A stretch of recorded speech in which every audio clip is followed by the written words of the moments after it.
Cal Danger Harris, who earlier on had remarked upon this bird that had entered his garden. I think it might be a partridge, I can't be sure. But he asks, how did a partridge get into my garden? Well, air and wings, I'm thinking. Then he says, now wait, which races in the 40k universe do you think you could write a story revolving around as the protagonists?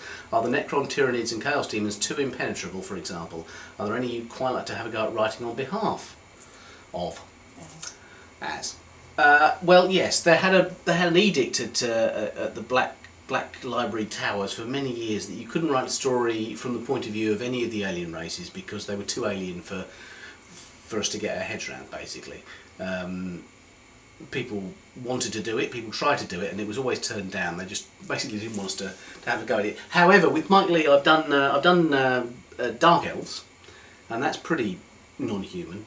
I don't think you could ever do Tyranids, and Necrons are a case apart. Tau, I think successfully one could write a book about. And I'm thinking actually orcs. It would be very weird, but I think you could get away with doing orcs. I'm most comfortable with the concept of chaos, not chaos demons, that's a completely different case in point, but chaos beings, as I've actually begun to do, and Blood Pact, which I'm writing at the moment, which is coming to the end of, I have Blood Pact characters in it that we see it from their point of view, and we understand the universe from their point of view, as we did in Traitor General, we saw what life on a chaos world was like. That I'm fairly comfortable with. I just seem to have a handle on that, I suppose. Maybe I'm not alien enough. Maybe there are chaos players out there who'd say, "Oh gosh, you're not doing it right at all. This isn't the way chaos works." My big theory with chaos, by the way, comes down to this theory, which is this idea that is the concept of nailing a baby to your hat, whereby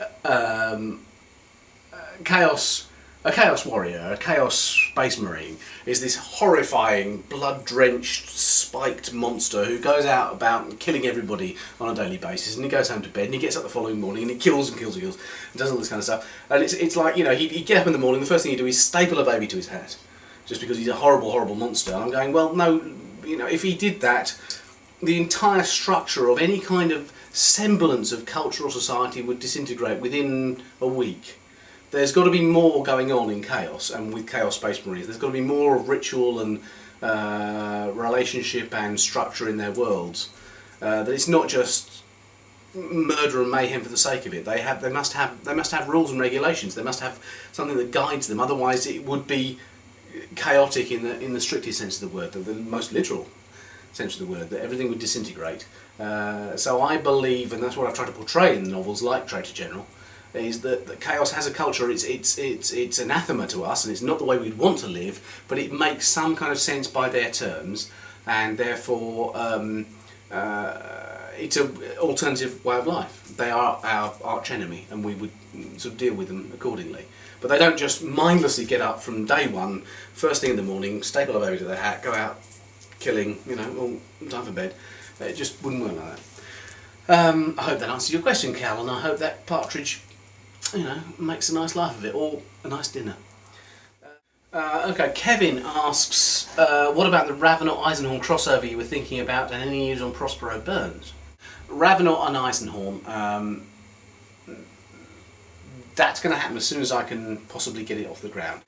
So it's a trilogy of trilogies. The third one, I wrote Eisenhorn and I took a character out of Eisenhorn, Ravenant, and created the second trilogy. So my concept is to take a character out of Ravenant and create the third trilogy, and for ages that was going to be Hull and Nail, but it actually, I think, is now going to be Elizabeth Beckwin.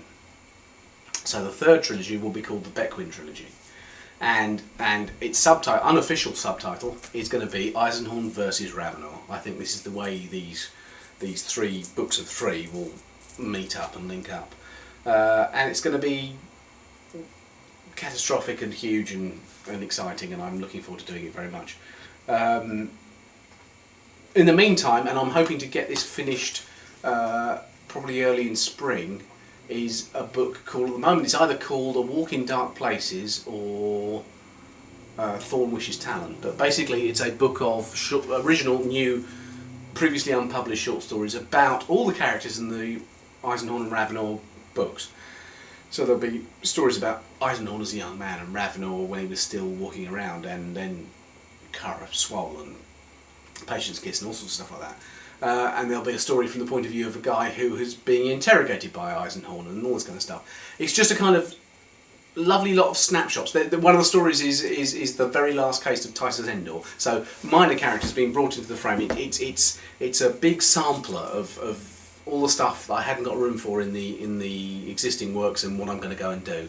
And that hopefully should keep everybody satisfied and sort of Eisenhorn and Ravenor up until we get to the next trilogy. So I'm very much looking forward to that.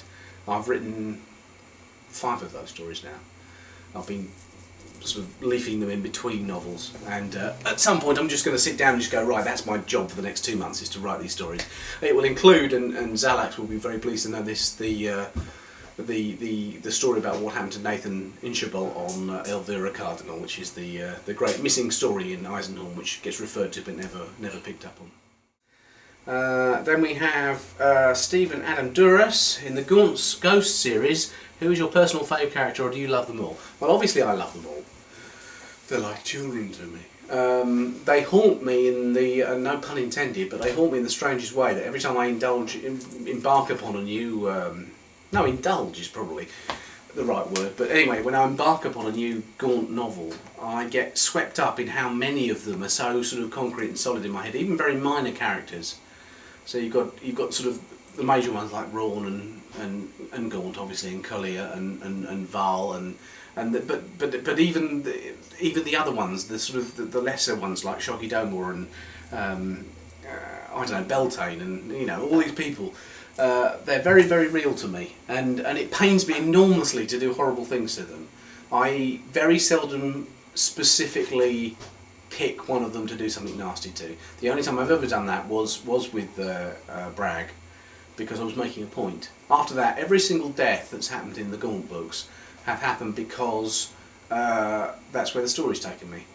And I'm sort of pretty scared. I'm writing Blood Pact at the moment. I'm pretty scared about where that's going to go. And who's going to survive at the end, because I have no control over it. I really don't. You know, sometimes, as with the death at the end of His Last Command, the ghost character that dies in that. I didn't know that was going to happen until it had happened. I heard the sound of the shot and it had happened. So